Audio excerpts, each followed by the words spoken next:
Hi అండి. ఈరోజు పౌరు స్వర్గం. ఇది కార్తీక శుద్ధ చివరి గడియలో మార్గశిర మాస శుక్ల పాఠ్యం ఈరోజు చేస్తుంటారు. ఇది నదుల దగ్గర కానీ చెరువు కట్టల దగ్గర కానీ సమీపంలో చేస్తుంటారు. అవకాశం లేని వాళ్ళు ఇంట్లో తులసి తోట ఎదురుగా ఈ ముద్దు పెట్టుకొని పసుపు కుంకుమ పెట్టుకొని దీపాలు వెలిగించుకుంటారండి. ఈ విధంగా అరటి కొమ్మలో కానీ కొబ్బరి చిప్పలో కానీ చేసుకోవచ్చు.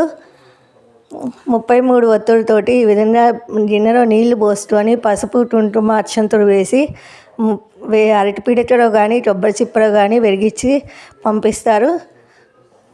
పోరమ్మ కథ చదువుకొని ఆ అక్షంతలు నెత్తి మీద వేసుకుంటే మంచిది అంటారు.